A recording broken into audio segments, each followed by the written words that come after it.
passe de zéro à héros, je suis ravi de te retrouver pour un nouvel épisode. Ici, c'est du concret, du sans montage, du sans écoute, du sans filet. Je m'appelle Dimitri Ajon, ça fait 16 ans que je travaille dans la communication. J'ai une agence de création de site internet, de référencement de réseaux sociaux.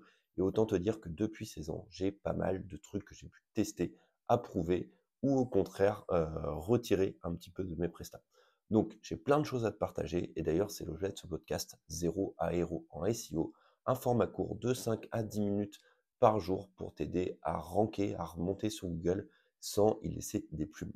Si tu kiffes le format, si tu kiffes l'épisode, n'hésite pas à t'abonner, à mettre une note sur la plateforme de ton choix, un petit commentaire, ça me fera super plaisir. Et je tiens directement à remercier Serpentix, notre sponsor, sans qui le podcast, ce ne serait pas possible. Serpentix, c'est un outil qui te permet de mieux rédiger sur Internet pour mieux remonter sur Google. Il y a un lien dans la description de l'épisode, je t'encourage à aller le tester. Aujourd'hui, on va parler du robot.txt. On continue sur le référencement côté technique pour t'aider à comprendre un petit peu ce que c'est et surtout à éviter les erreurs les plus classiques. Alors, je reprends mes petites notes. Le robot.txt, c'est un fichier qui permet d'indiquer au moteur de recherche, en gros, s'ils ont le droit de rentrer ou s'ils n'ont pas le droit de rentrer sur ton site internet. Ce fichier-là, donc il s'appelle robot.txt, robots.txt, et il est à la racine de ton site internet. Donc dès le début, dans le premier dossier de ton site internet, c'est là où tu vas mettre ce fichier. Ce fichier, je te l'ai dit, il sert principalement à Google, à Bing, ou tous les autres moteurs de recherche, à savoir s'ils ont le droit ou pas d'enregistrer une page ou une autre. Il va se diviser globalement en 3-4 commandes. La première commande, ça va être d'Isolo. D'Isolo, alors je ne sais pas si je le dis bien avec mon anglais un peu pourri, c'est D-I-S-A, 2-L-O-W, deux petits points, slash, et là, tu peux dire quelles sont les URL que les robots n'ont pas le droit d'enregistrer. Cette commande d'Isolo, elle te dit interdit d'entrée. Et du coup, tu peux dire par exemple aux robots qu'ils n'ont pas le droit de rentrer sur ton espace d'administration. Par exemple, si tu es sur un WordPress, tu vas souvent avoir le Disalo WP admin.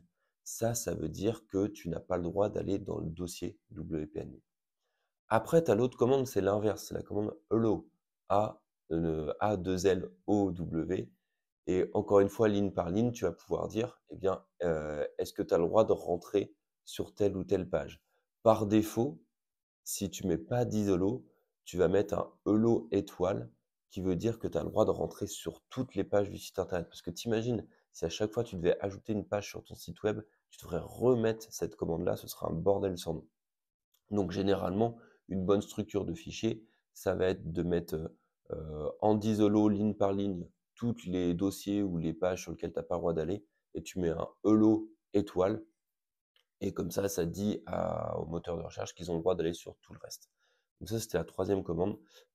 Quatrième commande, non, je t'ai dit la deuxième. Bon, bref, c'est pas grave. Il y avait diselo, hello. Tu as la commande user agent, la commande user agent, donc user-agent, A-G-E-N-T. Ça te permet de spécifier moteur par moteur. Tu peux très bien autoriser l'accès de ton site que à Google. Donc, tu fais un user agent Googlebot, par exemple, et refuser l'accès à ton site à Bing, si tu veux pas qu'il ressorte sur les chats GPT et compagnie, par exemple.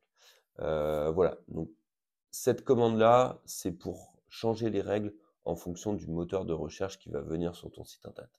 C'est intéressant. Personnellement, je te conseille pas de rentrer là-dedans, sauf si vraiment tu en as une utilité. Mais généralement, si tu es ici, si tu écoutes ce podcast, c'est que tu as envie de remonter sur Google, donc tu veux de la visibilité, donc ouvre ton site à un maximum de moteurs de recherche. Et dernière commande qui peut être intéressante, c'est simplement la commande sitemap. C'est-à-dire que dans le fichier robot.txt, tu peux indiquer l'URL de tes sitemaps. Comme ça permet à Google de savoir où sont enregistrés ces fichiers-là. On refera un épisode peut-être sur les sitemaps d'ailleurs, où sont enregistrés ces fichiers. Et ces fichiers-là, c'est des fichiers qui permettent de lister à Google toutes les URL de ton site pour les indexer. Bref, on y reviendra plus tard. Donc, ce que tu dois retenir, c'est que le fichier robot.txt, il n'est pas obligatoire, mais il est fortement recommandé quand tu montes un site internet. Ce robot, il te permet de dire à tel moteur ou tel moteur, tu as le droit de rentrer ou tu as pas le droit de rentrer sur telle page de mon site, pour qu'elle ne ressorte pas, du coup, dans les résultats de recherche de Google. Et si tu veux tester la configuration de ce fichier, si tu es pas sûr qu'une page, elle passe en indexation, c'est-à-dire qu'elle a le droit d'être explorée à cause du fichier robot.txt, tu peux aller dans la Google Search Console, c'est l'outil gratuit de Google. Normalement, à cette étape-là, à cet épisode, tu en as écouté plein de précédents et tu sais que cet outil, il est indispensable pour ton site web. Donc tu vas dans la Google Search Console, tu tapes l'URL de ta page, tu demandes une indexation et tu vas savoir si ton robot, enfin tu fais un test d'URL, pardon, et tu vas savoir si le fichier robot.txt il bloque ou il autorise l'accès à cette page par Google. Voilà, j'espère que ça a été clair. N'hésite pas à me contacter sur LinkedIn, sur Instagram si tu as des questions. Tu me connais, dimitri.ajon.